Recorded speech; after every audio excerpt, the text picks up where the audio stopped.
بەرنامەی ئەم جارەم تەنها لە بوارێکی دیاریکراودا نیە بەڵکو سیاسیە کۆمەڵایەتیە مێژوویە. میوانەکەشم زۆر بەڕێز کاک بەرزانی حاجی برایمی چەرمەکانی. بەڕاستی و شەڕەبانانە من دەستیان ناچێت دیارە لە مێژوێکی دوور و درێژمان لەگەڵ وا لە خۆش بوومام جێراوە. ئەگەر تۆ تەماشای ئەدەبیاتی پارتی دیموکراتی کوردستان بکەیت لە یەک ئەدەبیاتی پارتی دیموکراتی کوردستانە نییە باسی دەوری حاجی برایم.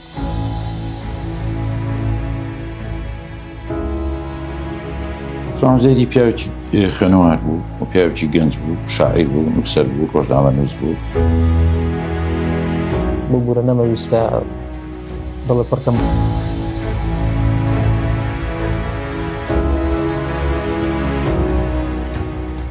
بینەرانی کۆباس سڵاوتان لێبێت و هەمیشە هەر باش بن. خۆشحاڵم لە بەرنامەیەکی دیکەی تایبەتە بە خزمەتی ئێوەی ئازیز دەگەمەوە. بەرنامەی ئەم جارەم تەنها لە بوارێکی دیاریکراودا نیە بەڵکو سیاسیە کۆمەڵایەتیە مێژوویە.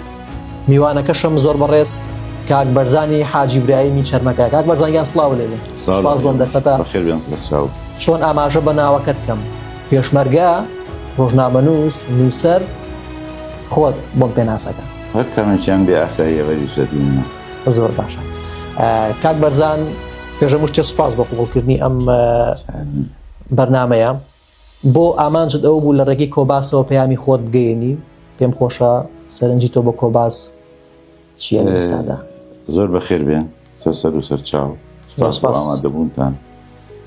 سپاسیانەکەم کە دەرفەتاندا لە ڕێگەی کۆباسەوە چەند باس و خواسێ بکەین هەم لەسەر مێژوو هەم لەسەر کۆمەڵایەتی و هەم لەسەر ئەم بار و دروپەی ئێستا بەسەر کوردستانە هاتووە.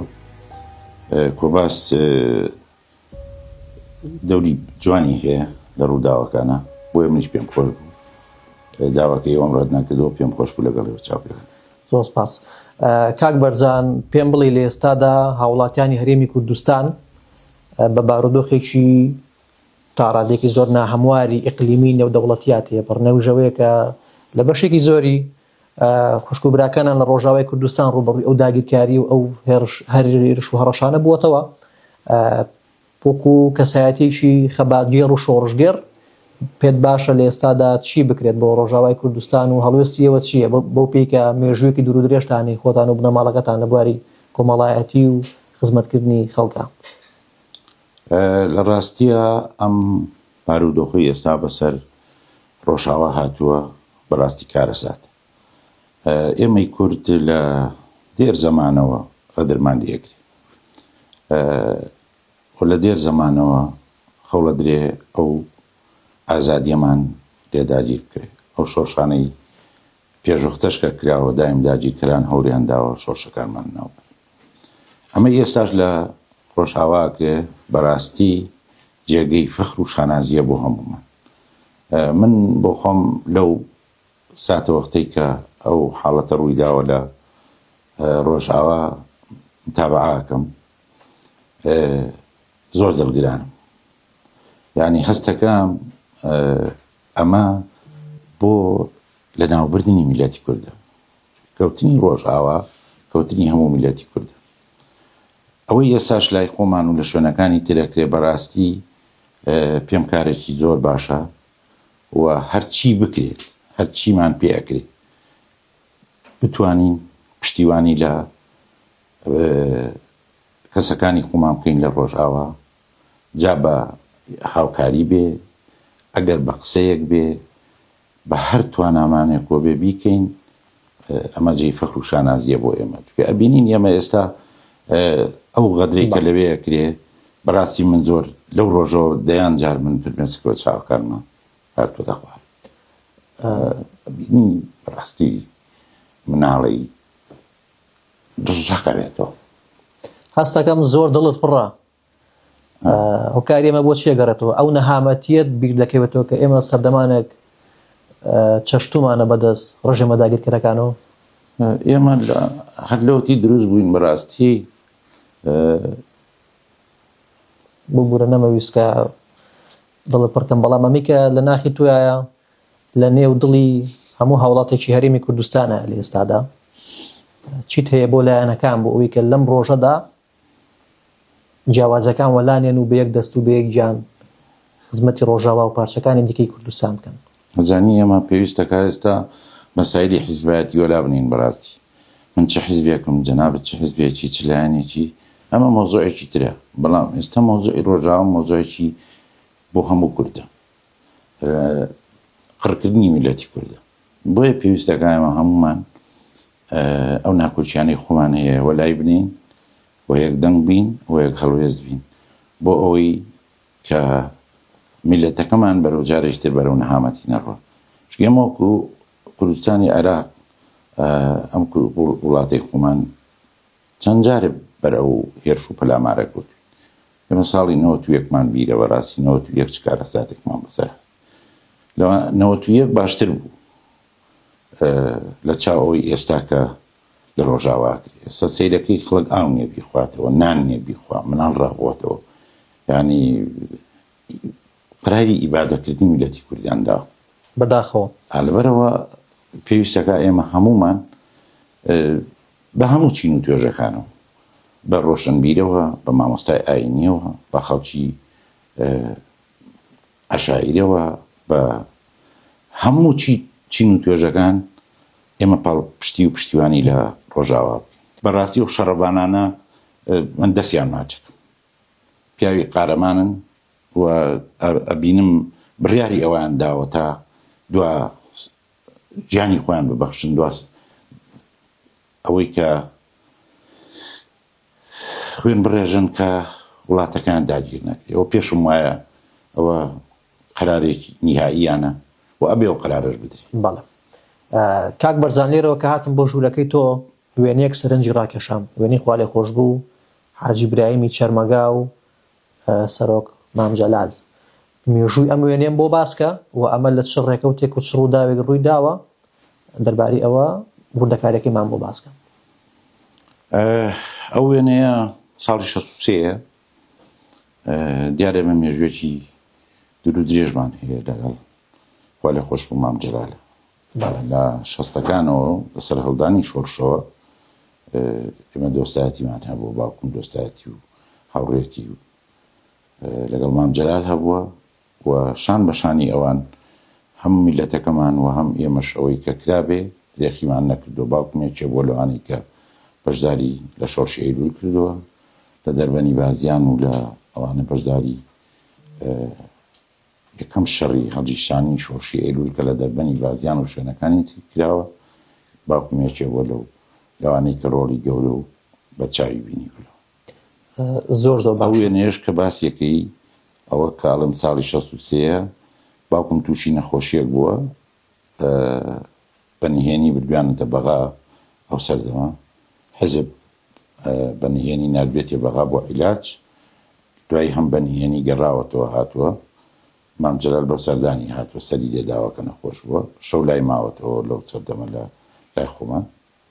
دیارە ئەو وێنەیە لەوێ گیراوە. ئەو وێنەیە بەداخەوە وێنەیەکی تریشی لەگەڵا بوو، بەس وێنەکەی ترمان دەست نەکە و ئافرەتێکی ئیتالیە لەگەڵ یانە ئەویش لێ ماوەتەوە لەگەڵ یانە ئەو وێنەمان دەست نەکە، بەڵام بەسەر وێنەمان هەیە. کاک بەرزان مام حاجی برایمی چەرمەگا خوا لێ خۆش بێ، ئەوەی کە من بیستومە لەسەری و زانیاریم لەسەری کۆ کردوێتەوە، تەنها بڵین پەیوەندیەکانی لە چوارچێوەی هەرێمی کوردستان و عێراقدا نەبووە، بەڵکو سەردانی سەرۆک کۆماری وڵاتە جیاوازەکانیشی کردووە. پێم وابێت سەردانی سەرۆک کۆماری میسر و ئەم وڵاتانیشی کردووە. و کاری ئەمە چییە کە سەرۆک عەشیرەتێکی هەرێمی کوردستان لەو کاتەیە ئەبێتە جێی ئومێدی زۆرێک لە هاوڵاتیانی ئەو چوارچێوەی وڵاتەکەی خۆی و تەنانەت پەیوەندی دیبلۆماسیەکانی پەل ئەهاوێ بۆ وڵاتانی دیکەش. حاجی برایم پێم وتی کە دەورێکی ئەساسی هەبووە لە شۆڕشی ئەیلول، دوایی بە هۆکارێک کۆمەڵە ناکۆچی دروست بوو، ناکۆچیەکان وای کرد کە لەسەر باڵی مەکتەبی سیاسی و باڵی پارتی ئەوە تێکچوون و گەڕانەوەی ئەو باڵە بۆ ئێرە و حەسانەوەی ئەوان لە شوێنەکانە. ئەوە بوو زیاتر کە بڵێن باوکم پاشە قشەی کرد بەڕاستی لەوەی کە لە کوردستان هەبوو و باوکم علااقاتێکی باشی لەگەڵ هەموو عەشایرەکانی دەور و پشتی خۆمان هەبووە لە عێراقا بەگشتی و ئەوەی سەردانی میسریش هەم باوکم و هەم کۆمەڵی عەشایری تریش بە نوێنەرایەتی کورد سەردانی جەمال عەبدولناسریان کردووە لەوێ لەسەر دۆزی کورد قسەیان کردووە لەوێ و وێنە و دۆکۆمەنتەکانی شەیەکە لەوێ وێنەکانیان گرتووە و لەوێ شەید عوسمان عوزەیریش کە برازای بووە وەکوم تەرجم لەگەڵی بووە. زۆر باشە کاک بەرزان من دەمەوێت سیناریۆک بهێنی لەبەر چاوی خۆت گریمان لەم دەرگایەوە خوا لێ خۆش بوو حاجی برایمی چەرمەگا دێتە ژوورەوە بەڕستەیەک هەستی خۆتم بۆ پێناسە بکات چی پێڵیت؟ وڵی ئینسان ناتوانێت ینی ناتوانم بڵم چه هەستێکم هەیە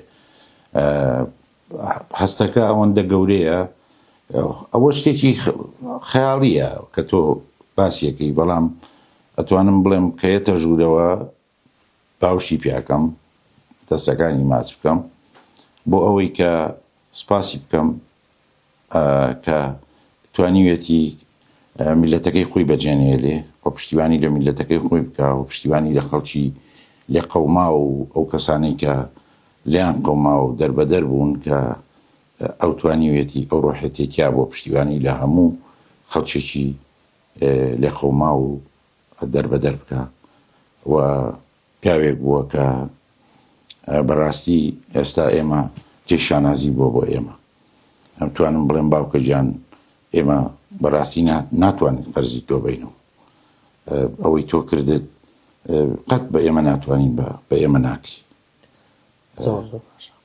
پێم خۆش ئاراستی پرسیارەکان بەرە و دۆخی خەڵک بەرین و بە گشتش باسی هەرێمی کوردستان و شەقام بکەین لێستادا بارودۆخی خەڵک چۆن ئەبینیت؟ پێت وایە کە ئەو خزمەت و ینەی کە خەڵک کردی شۆڕشە لە ئێستادا نەتوانراوەکو پێویست خەڵک بەرهەمەکەی وەرگێت؟ کورتی وەکو باسم کرد ئێمە لە ئەوڵی ژیانمانەوە کە دروست بووین دایم هەوڵمان بۆ داوایمە خەڵکێکی ئاشتی خواز بووین حەزمان کردووە بە ئاشتی ئێمە ژۆک و میلەتانی دنیا شوێنێکمان هەبێ وڵاتێکمان هەبێ بۆ ئەوەی تیا بحەسینەوە ئەوە بە سەدان بە هەزاران بە دەیان هەزار قوربانی و شەهیدمان داوە لەو پێناوێ کە تا ئەمەی کە ئێستا ئێمەی تیان کە هاتووەتە بەرهەم بەڵام بەڕاستی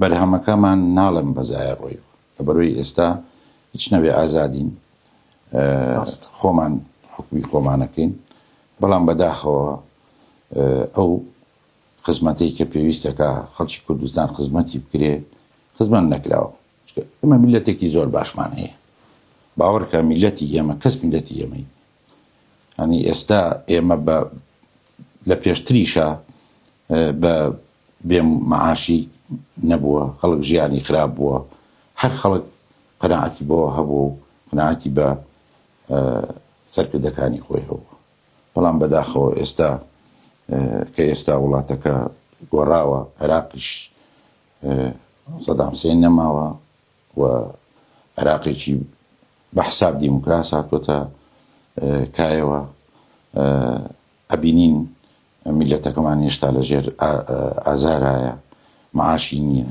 بە 2 مانگ بە 3 مانگ اینجا موچەیەک ئەدرێ بەڕاستی خەڵک لەی هەیە ئەکرا و ئەکرێ هەوڵ بدرێ ئیشی باشتر بۆ میلەتەی خۆمان بکرێ مهم ئەوەیە ئێمە بتوانین میلەتەکەی خۆمان بە جوانی و بە باشی بەخێو بکەین زۆر ژیانی خەڵک ئێستا و پێم وتی بەڕاستی ژیانی خەڵک زۆر خراپە و سەرڕای ئەو خراپیش ئێستا دیسان نەگەڕێمەوە بۆ ئەوەی کە خەڵک ژیانی خراپە وەسی خراپە سەرماوسۆڵەیە ئێستا نەود نییە کارەبا باشە ئێستا بڵین کارەبا باشترە نەود نییە موچە نییە ئەوە ئەبینین خەڵک کە لە ڕۆژئاوا ئەوە قەومی هەموو میلەتەکەی خۆمان بێ جیاوازی بەڕاستی ئێستا کورد هەمووی بێ جیاوازی بۆ بە یەک دەنگ ئێستا بە یەک دەنگ ئینتیمای حیزبی نەماوە ئەمە سەر بە فڵان حیزبە و بەسەر بە فڵان تا چەند گرنگە بەردەوامەوە بین نەک هەر لە کاتە سەختەکانە بەڵکو لە کاتە خۆشەکانیشە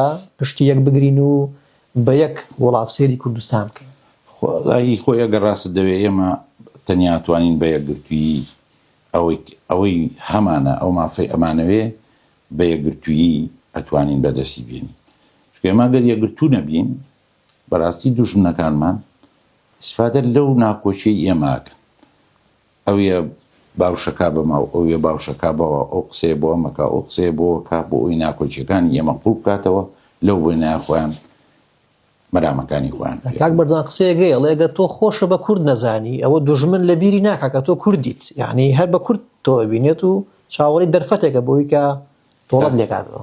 کاکە من ئەمڕۆ شتێکی بیرم کەوتەوە شتێکم بینی باوکی شەرە باوکی پیاوێکی بەتەمەنە ئەو پیاو بەتەمانانە ئێستا ئەگەر هەر شتێ بێ پێویستەکانە ئەوانە پیاوی سڵح و مەسلاحەت بن بە عشایەکە بێڵێ وە کوردەوارەکەی خۆمان کوردەواریەکەی خۆمانە ئەو لە شەرع خراپترە بەرامبەر بە میلەتەکەی ئێمە دا تۆ تەماشاکە ئەز باش ئەگەر ئێمە یەک نەبین و هەر یەکەمان لە ئاوازێک بخوێنین ئەبێ چیمان بەسەر بێ چی لە وڵاتە بێ و چی لە وڵاتە وێران بێ باشە لەبەرەوە ئەمەی ئێستا ئاکرێ بەڕاستی دڵخۆشکەرە جێگای دڵخۆشیە و من دەستخۆشی ئەەکەم چاویان ماجەکەم پیاوە بە تەمەنانە دەستیان ماچەکەم هەموو بەو تەمەنەوە چنە سەر جادە و تاڤە کێشن و پشتیوانی لە میلەتەکەی خۆیانەکەن. کاک بەرزان تیشک ئەخەمەسە بوارێکی دیکەی ژیانی تۆ بەدەر لە کاری سیاسی و کاری پێشمەرگایەتی دەستێکی باشیشت هەیە لە نووسینە ئەم کتێبانی کە ئێستا لێرن ئەمە کۆمەڵە کتێبن کە لەلایەن بەڕێست و نووسراون نوێترین نیشانبریتیە لەم کتێبە کتێبی حاجی برایمی چەرمەگا و ژی لە مەونکراوەکەی شۆڕشی ئەیلول. بۆچی ژی لە مەونکراوەکەی شۆڕشی ئەیلول ئەم ناونیشانە؟ وەڵا پێم خۆشە ئەو پرسیارە. بەڵێ من ئەو کتێبە کە بە گرنگم زانێ من بۆ ماوەی 27 ساڵە خەریکی ئەم کتێبە. 27 ساڵ بۆ کتێبێک؟ بۆچی ئەمەندە زۆر؟ ئەمەندە زۆر لەبەرەوەی ئەم من هاتووم لەم کتێبە بەڕاستی مێژوو ڕاستەکەمەوە ئەوەی کە ئەم کتێبە بخوێنێتەوە ئەسەن هەز ناکە من کوڕی ئەو پیاوە من نەهاتووم لێرە بەشان و بای حاجی برای ماڵ بم و پیاوێکی وا بۆ ئەو من لێگەڕاوم بۆ خەڵک لێگەڕاوم بۆی خەڵک بتوێت چکە خۆتە زانی ئێمە مێژووی ئێمە بەڕاستی مێژووی نووسراومان زۆر کەم من لەم کتێبە گەڕاومەتەوە بۆ مێژووی زارەکی هاتووم مێژۆکە ڕاستەکەمەوە و ئەو حەقایقانەی کە ڕووی داوە لە سەردەمی ئەم پیاوە کە لە دەوری ئەم پیاوە کە بێتی لە هەڵشانی شۆڕشی ئەیل و ئەو مەشاکلانەی کە لە کوردستانە هەبووە من هاتووم ئەمە بەدەر لەو نووسینانەی کە هەیە نووسین هەیە بڵێم نییە کە باس کراوە لە دۆکۆمنتیەکانە هەیە ئەوانە شتیایە بەڵام من زیاتر گەڕاوم بۆ ئەوشتی ڕاستەقینە لەو کەسانە وەربگرم کە لە حەدەسەکانە ژیاون جا ئەو کەسانە کەسی حیزبی دین ئەنی کەسێنی ئینتیمان بۆ حیزبێکە بێ لە بەرخاتی حیزبەکە بیانەوێ ئاوا قسە بکەن کەسێکی پاک و دڵپاک یەت بە ڕاستگۆیی شتەکەت بۆ گەڕێت. کاک بەرزان بابەتەکانی ناوی کە پێویستە هەموو تاکێک بە گەنج و پیرۆ بخوێنێتەوە چی لە خۆگرێ و بابەتانە؟ من بۆچی ئەڵێم ئەم کتێبە بخوێنێتەوە چکە من زۆر جارە بینم بە بێویژدانانە هێرش کراوەتە سەری یا بە بێویژدانانە باز نەکراوە. بۆ نمونە ئەگەر تۆ تەماشای ئەدەبیاتی پارتی دیموکراتی کوردستان بکەی لە یەک ئەدەبیاتی پارتی دیموکراتی کوردستانە نییە باسی دەوری حاجی برایم بکە. کاک بەرزان بۆچی پێت وایە پارتی دیموکراتی کوردستان بە ئەم قەست ئاماژەی بە ناوی حاجی برایمی چەرمەگا نەداوە؟ وڵی جا بڵێم چی نازانم یعنی بۆچی ینی غەدرە ینی ئەبوایە باس بکرایە لەو دەورەی کە ئەو بوویەتی من پێم وایە دەستی ئەوەیە کە دوای ئەوەی کە شۆڕشی ئەیل دروستە بێ کە مام جەلالوان دێنە منتیقی شەمین ڕەزان و بارزانی کە دێتە ئەو منتیقەیە و شۆڕش دەست پێەکە ئیتلی و ناکۆچیەکان دروستە بێ ئەو ناکۆچیانەی کە باڵی مەکتەبی سیاسی و باڵی پارتی بڵین دەدوایە بوو بە باڵی جەلالی و مەلایی دروستە بێ ئیتر ئەو بەڕاستی تەڕ وشکی پێیەکەوە سووتان ئیتر ئەوانە لەو ئەدەبیاتانە یەنە دەرەوە باسی ئەوانە ناکرێ من حەزەکەم کەەوەی قسەی هەیە لەسەرم پیاوە من حەزەکەم چێ کتێبەکە بخوێنێت من نمونەیەکت دەمێ لەسەرەوە پیاوێک شتێکی نووسی بوو بەڕاستی زۆر دڵگران بوو من پەیوەندیم پێوە کرد نەشمەناسی وتم تۆ ئێمە ناسیت وتی لە دوورەوە وتم بۆچی ئەوەشت نووسیوە دەست خۆش بێ زۆر یاتیادیە بەڵام تۆ ئەو کتێبەت بینیوە وتینەوە ئەنوانێکم بەرێم کتێبەکەت بوانێت ئەنوانی شتێک کتێبەکەم بە دیاری بۆنە دوای تەلەفۆنی بۆ کردومتی من داوای لێ بڵێکم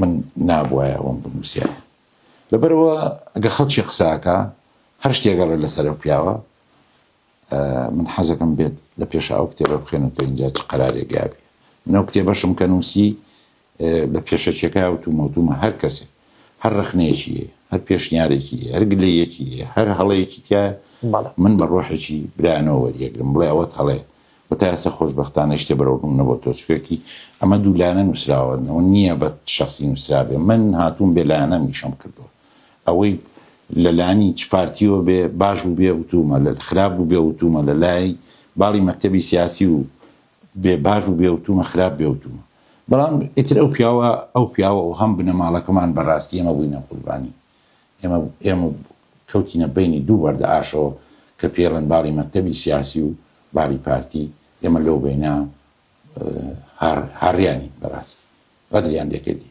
کاک بەرزان پێم بڵێ لە کاتی ئامادەکردن و نووسینی ئەم کتێبەیە کتێبی حاجی برایمی چەرمەگا چی یادەوەریەک وە چ ڕووداوێک زۆر کاریگەری هەبوو لەسەر تۆ کە بتەوێ خەڵک بزانێ چییە؟ ڕووداوی زۆری تایە بە حکمی ئەوەی من تەمەنی من ئەو وەختە ئەو تەمەنە نەبووە کە من لەوە بژیم کە من مقابلەی خەڵکەکانم کردووە چاوپێکەوتنی خەڵکەکانم کردووە یا گەڕاوم بۆ سەر چاوانەی کە دەستم کەوتووە بەرهەستی هەمووی گرنگ بۆ بەلامەوە تەسەور کە حاج برایم لە سەردەمی دەسەڵاتی خۆیان بیری لەوە کردووەتەوە کە ئێمە پێویستیمان بە خەڵکە حاجمیان پیاچی نەخوێنەوار بوو وەکو خۆی نەخوێنەوار بوو خوێنەواریەکی زۆر کەمی هەبوو تەسەور کە بیری لەوە کردوێتەوە کە کۆمەڵی خەڵک و گەنجمان هەیە بچێ بەشداری کولیاتی عسکەری بکە لەو سەردەما یەکێ لەوانە تەمەندرێر بێت تا ئێستا ماوە کاکە حەمەی عەزەبابی ئێستا خانەنشینە بە فەریق ئەو بۆی جێڕامەوە وتی ئێمە 15 کەس بووین حەزمان لێ بوو بچینە کولیە عسکەری لەوێ خوێنین دیچوین ئەو پیاوە هەر لەگەڵمانە 15 ڕۆژ لە بەغا مایەوە لەگەڵمانە و محاولەی دنیای کرد بۆ ئێمە بۆ ئەوی ئێمە داخلی کولی عسکەری ئامانجی شیەو بووە کە گەنجمان هەبێت گەنجمان هەبێ و ئەڵێ ئێمە پێویستەکە گەنجمان هەبێت لەناو جێشی عێراقیە لە هەر مؤسساتێکە هەبێ بە ئەمانە هەبن ئێمە گرنگە ئەو بۆ من زۆر سەنەد ڕاکێش یعنی بۆ نمونە کابرایەک بۆم ئەجێڕێتەوە ئەڵێ ئێمە تا منتیقەکەمان لە ژێر منتیقەیەکی مەترسیدارا بوو تا حاج برایم کە ئەو وەزعی بەسەری هات چونکە باوکم وەکو عەرزم کردی باوکم لەسەر مەسائیلی باڵی مەکتەبی سیاسی و باڵی پارتی ئەمانە هەموو بە دووسێ باڵ بە دوو باڵ جاییتر ئەوەی بەم لاکەوت ئەوەی بەو لاکەت باوکم لە بیدایەت پیاوێک بوو بێلایانی هەڵبژارد و هەمویستی هەم مامجەلال و برادەرەکانی تیانە چن و هەمیش بارزانی بە قسەی دەور و پشتەکەی نەکا بە هەڵانە چ بەڵام بەداخەوە وا دەرنەچوو باوکمەوە بوو پەیوەندی کرد لەگە حکومەتی عێراقی ڕێکەوت بێت منتیقەی سنووری دەسەڵاتی خۆی پارێزێت تەسەور کە پێم ئەڵێ ئێمە لە ژیانمان لە خەتەرا بوو نان نەبوو ئاو نەبوو وەزعمان زۆر خراپ بوو کە حاج برایم پەیوەندی کرد منتیقەکە حەوایەوە نەکوژراین نەدێمان سووتان نەماڵمان تاڵان کرا فەریحی هاو بە وڵاتەکە حکومەت هات منتیقەی هەموو بازیان تاڵان کابردی حەزبی ئەمەچێ پێشی پێگرێڵە من کە هاتووم لەگەڵ حکوومەتی عێراقی لێ بکەم بۆ ئەوی بتوانم خەڵکەکەی خۆم بپارێزم. کاک بەرزان لەم کتێبەیە ئاماژە بە ناوی کوڕێکی گەنج کراوە کە بڵێن ئامۆزای بەڕێستەکات شەهید عوسمان عوزێری هەم شاعیرە هەم کەسایەتێکی دیاری ڕۆشنبیری و کاتەی کوردیش بووە. باسێکم گەنجە هەڵکەوتۆمان بۆ بکە وردەکارێکمان بۆ باسکە چۆن دەستی کرد بە شۆڕش و ڕۆڵی چی بووە لە نێو خەباتی کوردایەتیدا. عوسمان عوزێری پیاوێکی خوێنەوار بوو و پیاوێکی گەنج بوو، شاعیر بوو، نووسەر بوو، ڕۆژنامەنووس بوو و لە بیدایەتی هەڵگیرانی شۆڕشی ئەیلول لەگەڵ مامیا بووە لە دەربەنی بازیان بەشداری شۆڕشەکەی کردووە، برینار بووە لەوێ بە بریناری گیراوە، دوایی ئازاد کراوە، دوایی لە ڕادیۆی بڵێن شۆڕش لەوێ کاری کردووە. لە مقابلەیەکا بینیم و بشارەتیشم هەر پێداوە لە کتێبەکە بەداخەوە ناوی ئەو پیاوەم بیر نییە، ئەڵێ یەکەم هاوارکانی کە خەبەر کە خوێنرایەوە بۆ چالاکیەکانی پێشمەرگە لە ئیزگەی ئەوسایی ئێزگەی شاخ بەڵێ ئێزگەی شاخ یەکەم کەس عوسمان عوزێری بوو، بەدەنگی عوسمان عوزێری بوو. عوسمان عوزێری پیاوێکی ڕۆشنبیر بوو، یعنی هەم لە بواری ڕۆژنامەوانی شابوونم لە بنەماڵەکەی بەڕێستان دەستێکی باڵایان هەبوو لە بواری ڕۆژنامەنووسیە لە ئەگە سیرکی ئەم کتێبە ئەمە شۆڕشی دیاربەکرە ئەمە خۆی باسیەکە ئەڵێ من کاتێک لە بەغا بووم لە بەغا بەرنامەی هەبوو پێش هەڵگیرشان بەرنامەی خەباتی کوردان لەوێ ئەڵێ من ئامادەم کرد لە لیژنەی ناوچەی بەغا کۆڕێکی گەورە بوو لەوێ خوێندمەوە لەسەر شۆڕشی دیاربەکر. دوای هاوڕێکانم پیان وتمەوە بوو کردم بەنامی کێک و لەسەر ئەرچی حاجی برایمی شەرمەگانی باوکم بۆ چاپ کردووە بدایەت ئەمە نا ئەسڵی کتێبەکە ئەمەی کردووە. ئەمە دیوانەکەیەتی کە من گۆزاری کوردستان بۆ کڵپەی دەروون بووە و چەند شعری تری بڵاو نەکراوی بووە.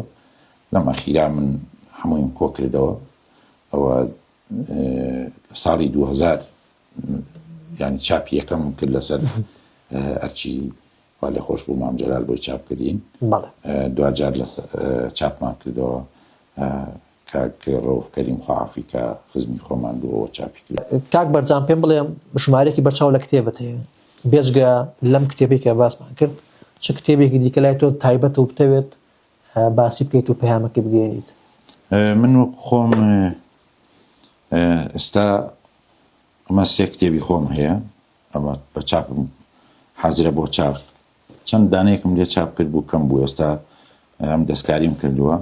ئەم کتێبیان بەلامە زۆر گرنگە، ئەمە کورد و تورک باسێکی مێژوویە لە عوسمانیەکانەوە هێناومە، ئەوەی کە بیخوێنێتەوە بە کورتی مختصر ئەو شۆڕشانەی کوردی تورکیا لە خۆوەگرێ. و کتێبێکی ترم هەیە بە ناو بیری سیاسی و کتێبێکی تریشم هەیە بە ناوی سۆسیالیزم یان سۆسیال دیموکرات. ئەمەش دوو بە ئەمە 5 بەرهەم. بەرهەمێکی تریشم هێشتا تەواو نەبووە بۆ بەرهەمێکی شعریە. ئەوە خۆشم وەکو خۆم ئێستا سەرنووسەری گۆباری ڕێبەری پێشمەرگەم سەرنووسەری و گۆبارەم لە مەڵبەندی ڕەخستی پێشمەرگە کە ئێستا دەستگای ڕووناکبیریە لەوێ سەرنووسەری ئەو گۆبارەم تا ئێستا 25 ژمارەمان لێ چاپ کردووە. زۆر زۆر سپاس بۆ کاک بەرزانی حاجی برایمی شەرمەگا و بۆ وتەکانی. ئازیزان بەم جۆرەش هاتینە کۆتایی هاتنی بەرنامەی ئەم جارەشمان هەمیشە شاد و بەختەوەر و سەرفراز بن. زۆر سپاس. دووبارە بەخێر بێن. زۆر سپاس کاک بەرزانی.